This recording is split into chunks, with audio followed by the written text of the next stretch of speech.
Sa Barangay Visayas, tungkong Mangga, San Jose del Monte, merong malawak na lupain na umaabot ng 311 hectares. Kung anong lawak ng lupain, ganun din ang nararamdamang takot ng magsasaka nito dahil sa profiling at red tagging. Ito ang saloobin ni Nanay Telma, 67 taong gulang. Sila bakit ano yung purpose nila nga nag-interview sila. Ang sabi naman nila, para daw malinis daw yung mga pangalan daw namin. Sabi, bakit malinis? Marumi ba yung mga pangalan namin na bakit linisin? Sabi naman. Hindi kasi, nandoon kasi yung pangalan nyo sa ano yung surrenderies nga daw. Di ibig sabihin pala, NPE pala kami kung ganon. Sabi naman, bakit NPE? Tama lang naman kaming nagsaka dito at wala naman kaming armas na mga ang armas namin para pagsaka lang. Bagamat natatakot, sa ipinaglalabang lupa binubungkal ang tapang para tumindig sa gitna ng intimidasyon at harassment. Natatakot kami. Oo. Kahit natatakot kami, hindi namin ipapakita sa kanila nga takot kami. Ibiro-biro na lang namin sila para mawala yung takot. Sa mahabang panahon ng pakikibaka ng mga magsasaka ng San Jose del Monte, nakadugtong din sa militarisasyon ang pangangkamkam ng lupa na kanila ring iniinda. Ito ang salaysay ng mag-asawang magsasaka na si Ronald at Conchita Batong Hinog.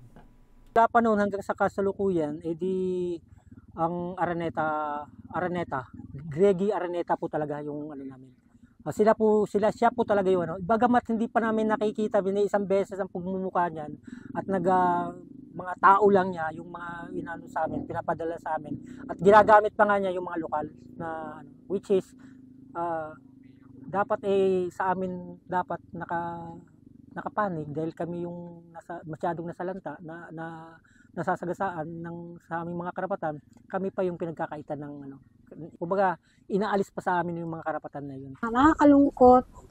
Tapos hindi na namin na parang nawala na yung pag-asa. Parang nawawala ng pag-asa pero pinipilit pa rin namin na hindi kami susuko hanggat nandyan ang lupa. Yun po ang amin. Para sa mga magsasaka ng San Jose del Monte, patuloy na magiging mataba ang lupang sakahan para sa pakikibaka ng mga pesanteng tulad nila. Lo Francisco para sa Gasera, ilaw ng katotohanan, gabay ng bayan.